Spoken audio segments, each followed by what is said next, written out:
Good morning to you. Do you need another mule skinner down on your new mud run? Hey, hey, hey.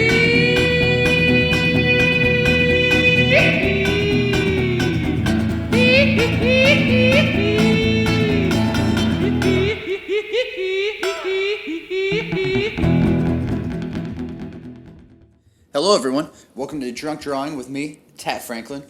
The first word is drunk, so let's make sure that we have something that we're sipping on. Today I'm drinking my favorite bourbon, soda, and lime. I like to keep it simple.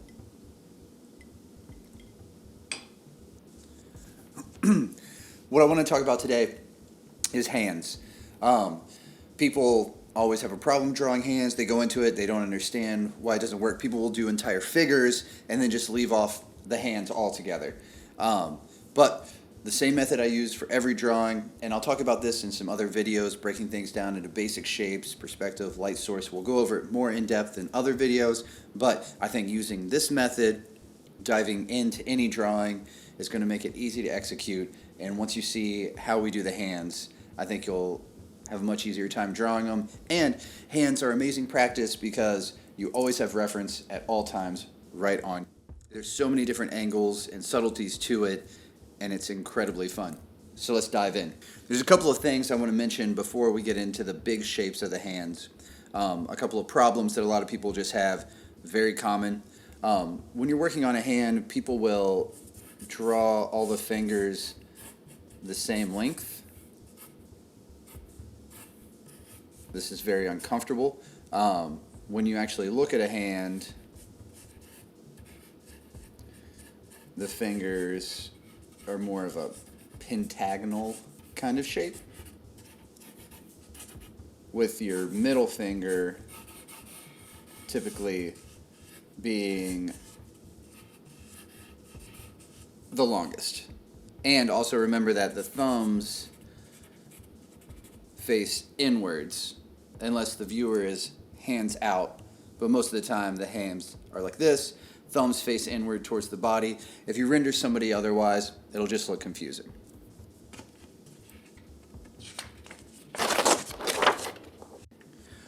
So, the reference image I'll be using should pop up right now. Is it there? Cool. The way that we're going to attack these drawings in all sequential videos is the same way when I started tattooing. What I would do is I would go do a pass with a red pencil first that's a little bit lighter, and then I would go in with a Sharpie or different pens, do my bold line work and clean it up. This is just like all artists always start out. Typically you use a harder pencil and you'll give a lighter line, and then you'll go over it with softer and softer pencils. I'll be using Sharpies because they show up best on here, and you know, I like to live life dangerously and I never erase anything ever. So you have your reference. Let's start breaking this shit down. I'm going to first go through, I'm using a hot pink Sharpie because I like it. We want to find out composition, where we want it to live in the entire space that we have.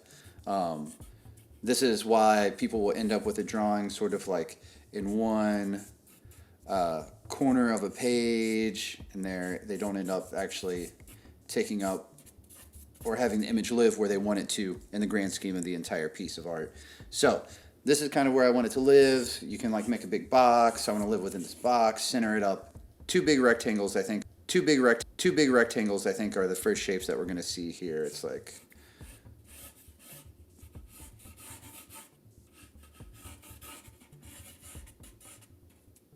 this shape here, and then the wrist going back, something like this. You can see this rectangular shape comes to a point here, meets the next shape, comes off, and then I just want to make a big shape for the fingers. Once again, like a pentagon is kind of the best, a 5-sided shape, so I'll go like where the pinky is, then I'll go up towards the middle finger, down, but not quite as far as the pinky if you look, and then back down. And this is kind of where the fingers live. Okay, so now is our basic hand composition. Looks pretty good. Now we're going to start defining things just a little bit more. I want to find the shape of the thumb. I'm just going to make two shapes like this. Man, that's looking like a freaking hand.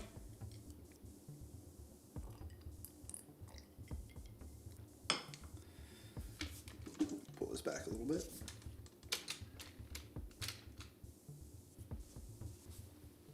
All right. Now I'm going to start breaking this down, okay? We have our big shapes here. Now let's start breaking it down into smaller shapes and smaller shapes. I'm going to make some cuts out for individual fingers. Kind of like this. We have the thumb. I'm going to find a main shape within a shape here. So breaking this in half diagonally, and then just kind of like mimic that shape over there. All right, at this point, I'm going to put down my pink. I'm going to switch over to my black. I'm going to take the big shapes of the fingers and I'm going to turn it into two cylinders. So I like to take the first one. See how that's like a cylindrical shape? And then another one here. Round off the tips. And don't worry, we're going to break it down to even smaller shapes in a moment. Coming off from this one, just a little bit here. Cylinder. And then a bigger cylinder here. Going to round that off. Down about ½ inch. Big cylinder, smaller cylinder. And then the cool thing is, it's like, I can already tell I'm going to slim down the shape of this hand, you know, based upon this. But with the rough shape design below, you can keep moving things and molding things. I'm not looking for the exact same hand as the reference. What I'm looking for is a realistic representation, gets the point across, and I'm happy with it. The main thing is making sure that I'm happy with it. Yeah, so I'm going to take off about 1 inch on this whole side here.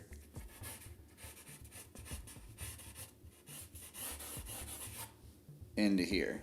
See how I did that? So I'm moving over this shape as well. With the thumb, same deal. Bigger cylinder, smaller cylinder. Alright, I'm seeing a hand here. I'm seeing a hand. So, we have the bigger sausage cylinders. Obviously, there's a third digit within here. So I'm going to go ahead and find that now. Broaden the tips of this. What I'm doing is making sure that I'm not making any straight lines as I'm doing this. You're sculpting the whole time. And I'll do this in like all of my videos where I'm making, they're called contour lines that follow the contour and the shape of whatever we're drawing at the time.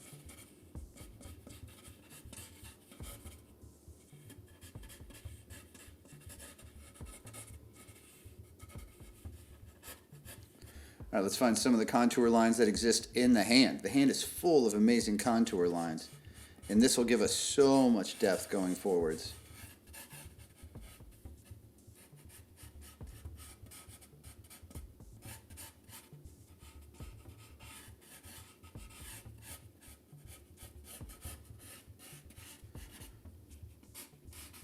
Get this curving back in here. All right, now I want to find, this reference image has a really good sense of dark to light. There's a light source, it's backlit.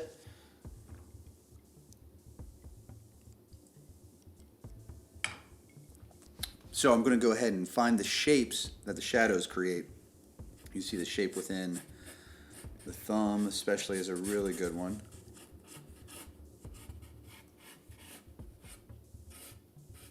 And when you start to break down the shapes, it's like seeing a shape in a cloud.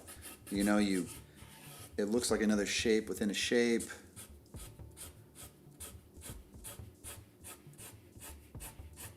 You can do a little hatching, make a note of it. And keep looking for this light on here. But this, all these beautiful contour lines right here, shapes within shapes.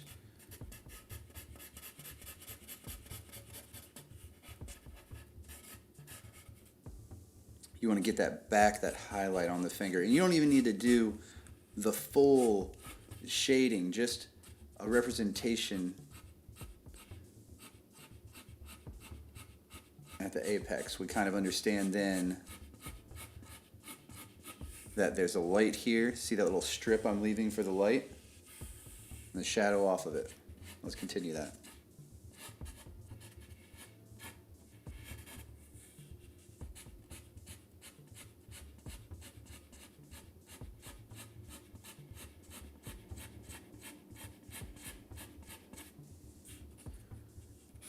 There's barely a little backlight, but I want to put it in there to sort of separate it out from the other finger.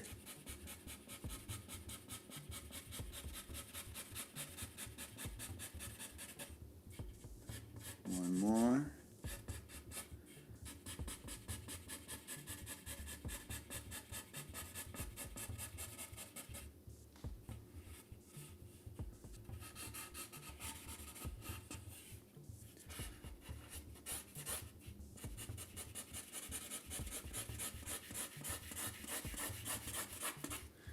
Cool. I found basic shadows, basic shapes. Now, I want to separate it from the background.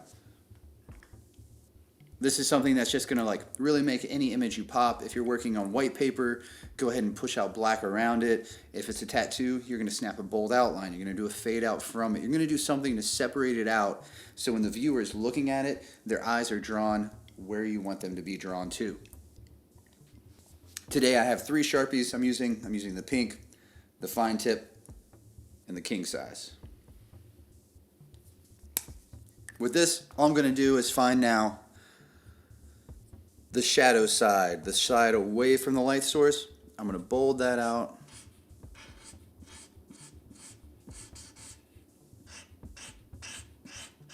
And as I'm doing this, I'm going to clean up the edge. Obviously, this is a more illustrative approach to rendering. And anywhere that I'm in between something, I'm just going to kind of fade it out a little bit.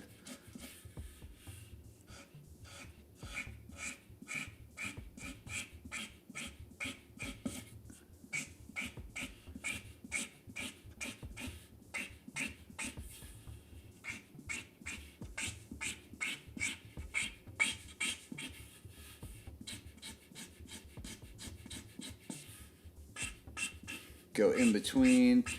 If there's an object that's in front of another object, you go ahead and give it a little more heavy line weight. An object closer in space seems a little bolder.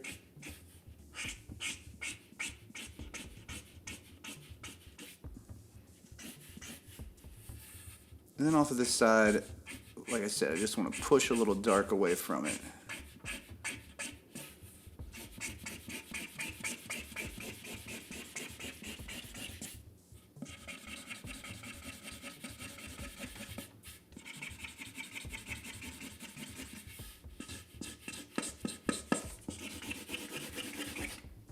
The next thing you know, you have a pretty cool looking hand.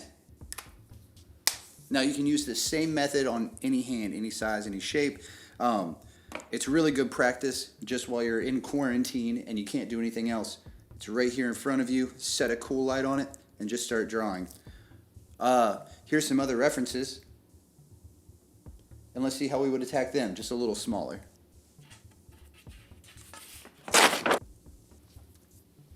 So we have 4 different hand shapes here, and I'm just going to kind of like run through them real fast, take a drink between each of them, and kind of give you the basic shapes. And you can see like, oh, if it's at this angle, this is how the shapes would kind of work.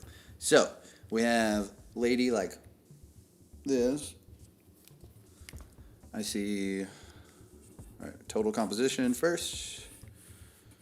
There's a big oven mitt, okay. So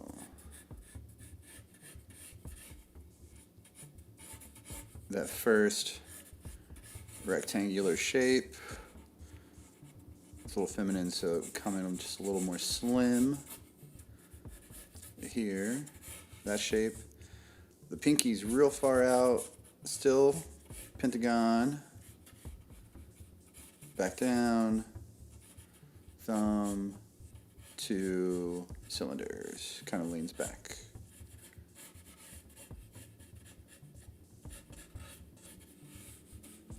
Wedge out, boom, boom, boom, boom. Now I'll attack it with the black.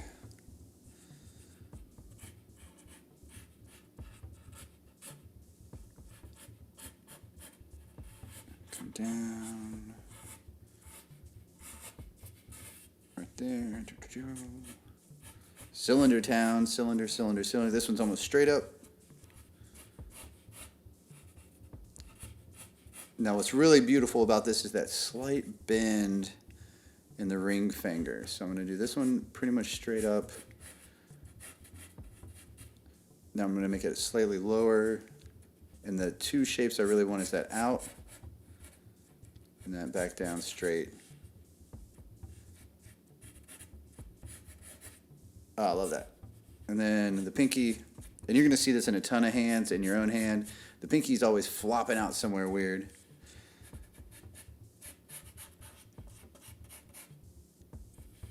A little too extreme. Right there, right there.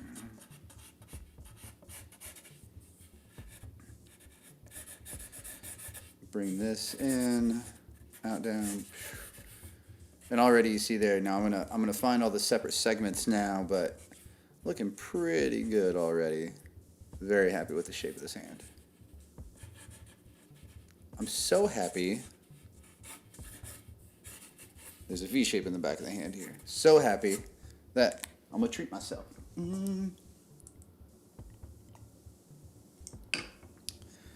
Next I have up the hand that's like holding a goblet, I guess. All over composition. Just a big ass general shape. Alright, the first rectangle is with it behind the fingers, right? So you gotta prep for that. You have these fingers overlapping. There's that shape. The second rectangle down here. Then even with it in like this, the fingers aren't all straight together. Kind of find this shape. I'm going to go ahead and give it a little depth, but ow. 2 cylinders for the thumb coming off here.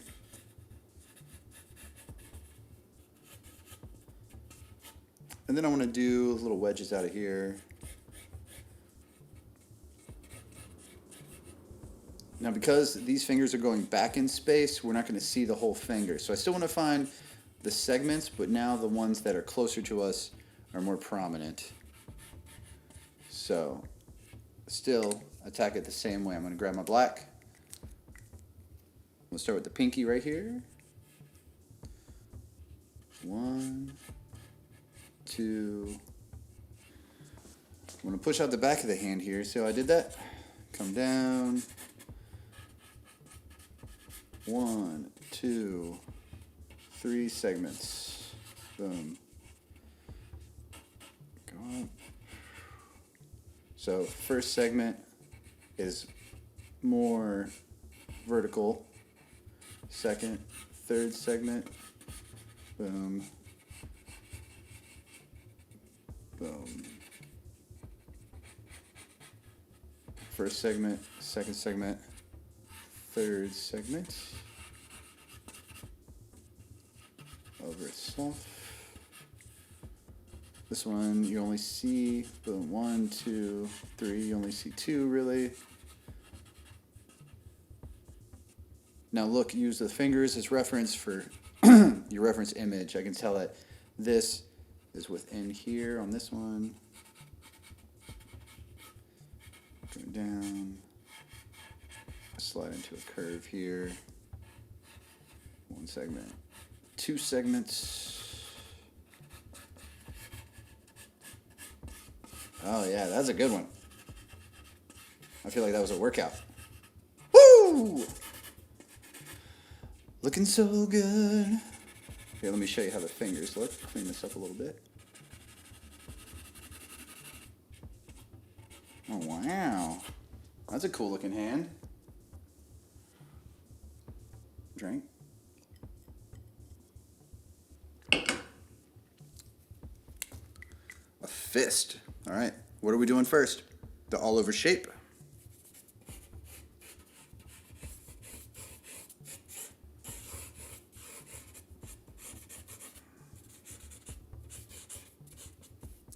I want to find, so I can't see the rectangle, but I know it's there.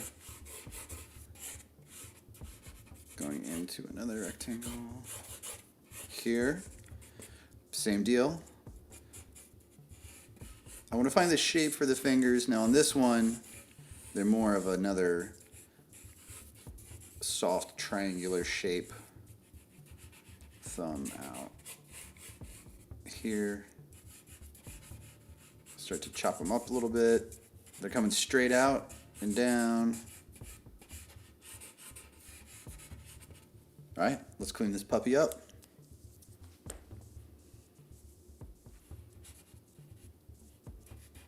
Pinky, 1 segment, 2 segment, third is underneath. So just emphasize the 2 segments you can see. The third segment's underneath of this one, so 1, 2 back, 1, 2 back, and a little bit, 1, 2. Find the knuckles. Those are little spheres out here.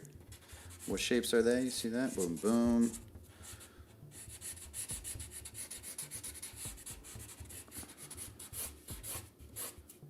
Where's the thumb? 1 segment. 2 segment. Palm. What is that? It's a big shape. Another big shape.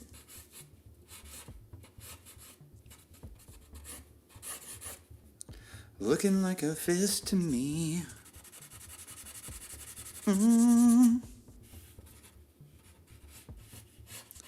That's me shaking my fist at Carol Baskins. Drink. All right, one more.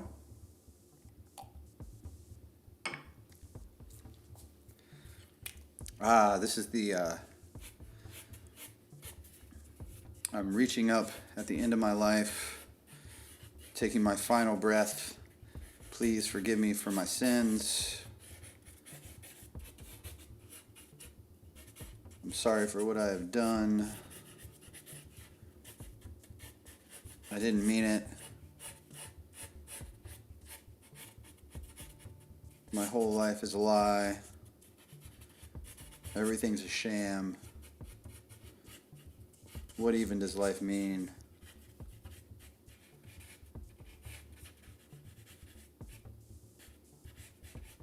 I have nothing left to live for. So I found the basic shape of the hand here. I'm going to clean this puppy up. I love this thumb in the foreground, kind of overtaking everything else. That's really our focal point. And I'll talk more about focal points at other times. Today, just going over how I would approach a hand. Down the road, we'll talk about visual rhythm. We'll talk about you controlling the viewer and telling them where they should be looking. Really good artistry. It's like a magic trick. Sleight of hand. You dictate the pace that they move through a drawing. You tell them what is actually important. And I think if it's a good piece of art, then they don't need to ask you what it means.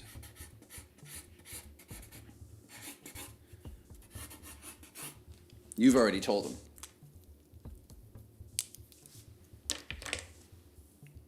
I want to say thank you for hanging out with me today. Ton more drunk drawing lessons coming up down the road. Feel free to email contact@tadfranklin.com. with any questions or anything you want to see me do or learn how to do.